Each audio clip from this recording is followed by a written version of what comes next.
day, YouTube, and welcome to another episode of the Albino Rhino Beer Review. You know why this is this way? I was going to push it up further and we could sit behind it, which would have brought back the way that we used to do beer reviews. But I don't know what your brother floored over here, but he didn't actually floor over anything. He just put the rubber down. Oh yeah, and the cement floor is underneath. No, it's on top of the wood like that. But there's a hole right here in the middle, and when I stepped on that hole, it started crunching. I don't know what was there. I don't know if there was a toilet there or what, but there's a hole here in the floor, and I'm like, okay. So now the table's covering the hole. I kind of want to pull the floor up. So what beer are we doing, honey? I have them lined up. Okay, we're doing the Omnipollo first? The purple can. Okay, so this is Omnipollo. This is a Bianca. We did a Bianca a few days ago. You were inside when we did it. It was me, your brother, and your sister-in-law. And this is the Mango Lassi Goza. So it's a Goza and it's mango. The last Bianca we did was a blueberry maple pancake Goza. Oh, I did taste that. That was not nice. So this is 6% alcohol by volume. Omnipollo is a European brewery. I believe Omnipollo is Swedish. But this Omnipollo can is brewed here in Canada at Brunswick Beer Works in Toronto, which means this Omnipollo is a Canadian Omnipollo. So if that motherfucker watches this and goes, "You're a fucking idiot, that's a Swedish beer." No, this is brewed in Toronto. Brewed in Toronto, which is Canada.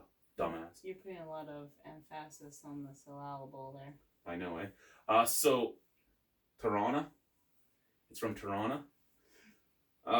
Anyway, so Brunswick Beer Works, what they do is they do mostly all contract brewing, and a lot of their contract brewing is done for craft brands, for companies that craft brands represents, like Omnipollo, Livrig, McKellar, and they brew it at Brunswick Beer Works to get around some of the excise and import laws in Canada. It's kind of smart when you think about it. And then as a brewery, you don't have to worry about as much overhead or anything because it's not your beer, it's somebody else's.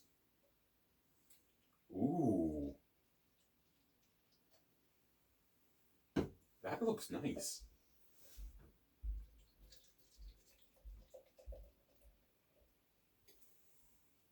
That actually looks like mango juice.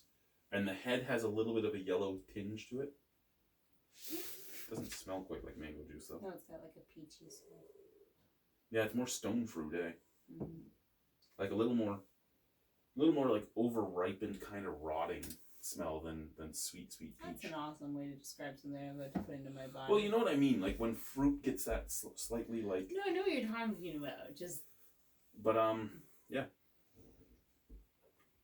It looks amazing though. It's a deep... What's yellow and orange? Because that's like an orangey yellow. Peach? You want to say peach? Okay.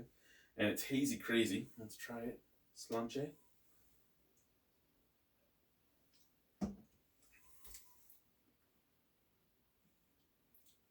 That's not bad. So, I was going to say, we know that you sometimes like porters and stouts, but you do seem to like Gozas and Berliner Weisses as well. Yes. And a Goza is basically a Berliner Weiss, but instead of just being a sour wheat beer, it's a sour wheat beer with sea salt. So, probably one of the reasons why it smells so odd.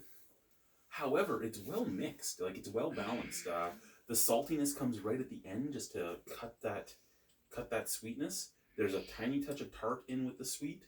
It's actually a really nice, refreshing beer. And it's 6% alcohol, which means with how refreshing and easy drinking this beer is, this could be a very dangerous beer.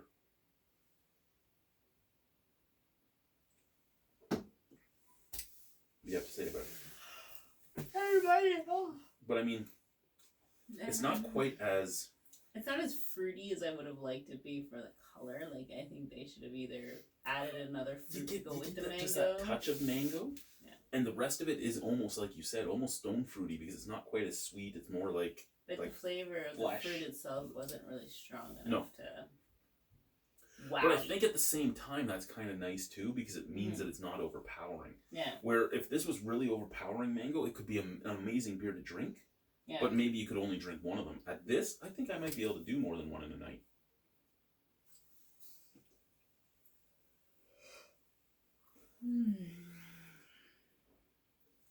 Like that goes down very easy. Out of 10 on it? I'd give it a 5 or 6. So 5.5? Yeah, sure. That's pretty good marks from her, guys. That's pretty good marks from her. And I do thank you for doing this with me. I know you're not really a big beer drinker, but I really respect that you try these with me and that you're open-minded to try them. And for me, I'd give that an 8.25. I really like that. Like I said, that's a beer that I could drink a bunch of. Mm-hmm. And that's just nice. You don't always find beers you can do that with.